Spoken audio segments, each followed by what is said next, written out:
उनकी सेवा जो है निस्वार्थ सेवा है।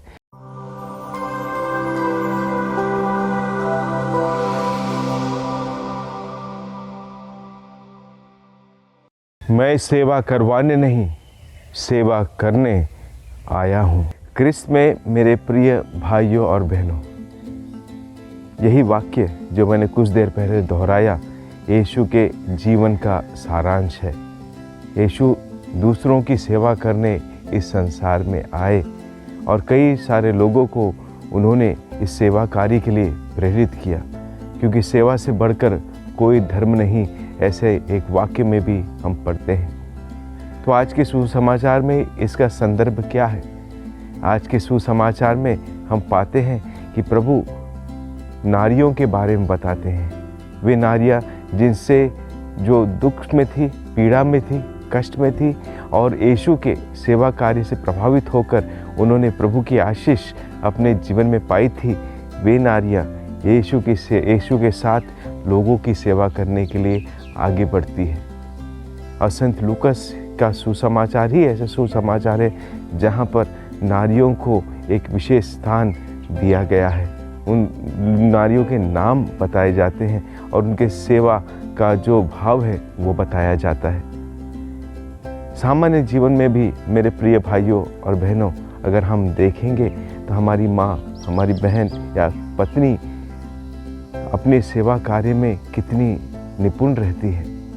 चाहे वो कितनी भी बीमार क्यों ना हो, कितनी भी थकी हुई क्यों ना हो, कितना भी दर्द में क्यों ना हो, लेकिन फिर भी सेवा करती रहती है। तो उत्तम सेवा अगर हम संसार में देखेंगे कोई करते हैं तो वह है हमारी नारियाँ, स्त्रियाँ जो अपने परिवार में अपने पति के साथ, अपने बच्चों के साथ या अपने घर में अपनी माँ के साथ, अपने भाइयों के साथ रहकर अपने घर को पूर्ण रूप से, पूरी तरीके से संभालती है। और उनकी सेवा जो है निस्वार्थ सेवा है।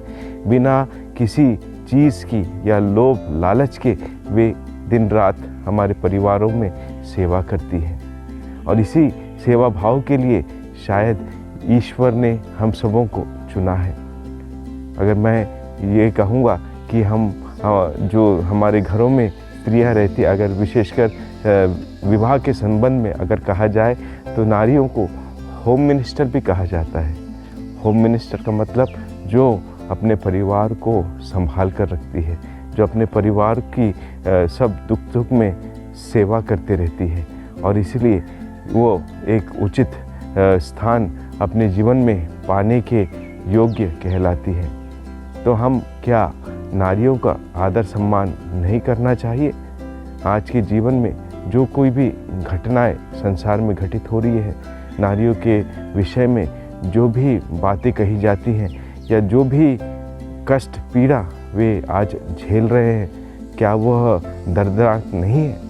मेरे प्रिय भाई बहनों, आज अगर हम सुसमाचार में देखेंगे तो यीशु भी नारियों की प्रशंसा करते हैं जो अपने निस्वार्थ सेवा से यीशु का सुसमाचार में प्रचार करने में मदद करती है। न केवल शारीरिक श्रम करके बल्कि आर्थिक रूप से भी वे प्रभु यीशु क्रिस्त की मदद करती हैं।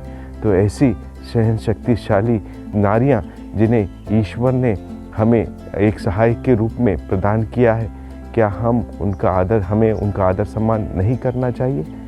आज अगर पुरुष वर्ग आगे बढ़ता जा रहा है तो स्त्रियां भी कदम से कदम मिलाकर आगे कार्य कर रही है।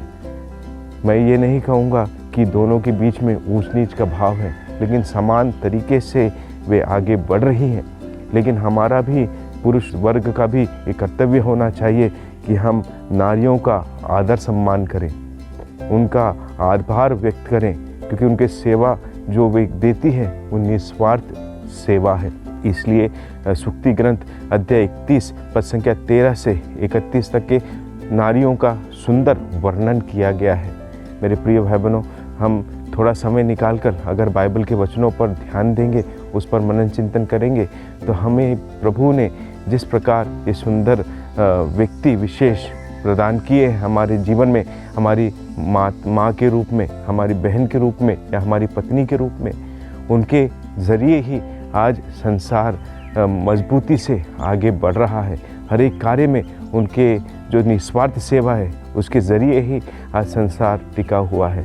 तो आइए आज हम नारियों को जो भी खिलाफ अत्याचार हो रहा है, जो बड़ी बड़ी घटनाएं घटित हो रही है, ये सब चीज़ों का हम खंडन करें और प्रभु से प्रार्थना करें कि प्रभु हम पुरुषों को ऐसी कृपा और शक्ति दे कि हमारी सोच को हम बदले, विचारों को हम बदले और नारी का आदर और सम्मान करना सीखे। कम से कम उनके निस्वार्थ सेवा के लिए जो वे करते हैं, अगर हम ये करना सीख जाएं, अगर हम हमारी माँ, बहन और पत्नी का आदर करना सीख जाएं, तो हम संसार में इस जो विषैला गुण फैला हुआ है या दर्द जो हम अत्याचार के रूप में नारियां सहती हैं, वो ज़रूर लुप्त हो जाएगा।